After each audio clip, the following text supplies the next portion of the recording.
The last mile picked technology because there were a lot of job openings for people when they got out of prison.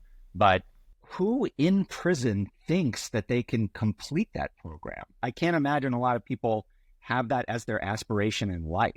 I think when you're inside prison, you don't think that you're capable of doing that. So let me tell you a little about how it happened for me. So I was working in the law library at IWP, and the classroom facilitator came down and said to me, "Hey, are you Molly?" And I was like, "Yes." You get a little suspicious when people come down and ask that inside prison. And I said, "Yeah." And then he's like, "I've heard a lot about you. I think you should apply for the next cohort of the last mile."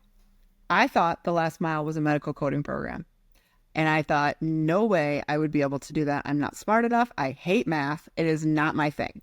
And he said, "It's not a medical coding program. It's a computer coding program." I was like, oh no, that's even worse. Like, who? I don't know anything. I didn't even know what computer coding meant. Now, keep in mind, I was also in my late 30s, so I'm like, I don't know anything about computer coding, and I'm not smart enough for that.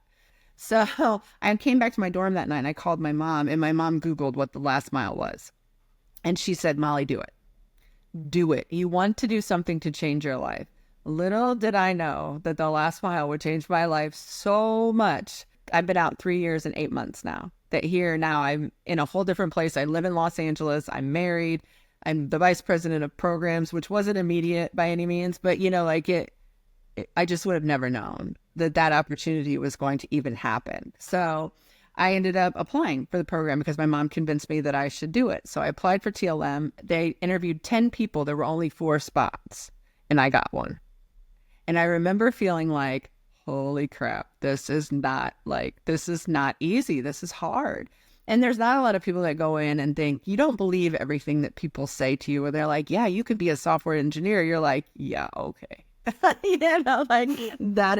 not a real thing. But then we started seeing people who got out of the program and they were getting jobs as software engineers. And they were getting jobs where they were making like way better money than they'd ever made in their life. And they were coming back in and they were telling us about it. And so we were like, okay, so maybe this is a thing. Maybe this really happens. Then a couple people got out from my cohort and they went out to work and they got jobs as a business analyst. One of them did. And one of them got a job as a software engineer. And they had been in prison with us. It was a huge booster to say, okay, I think we can do this.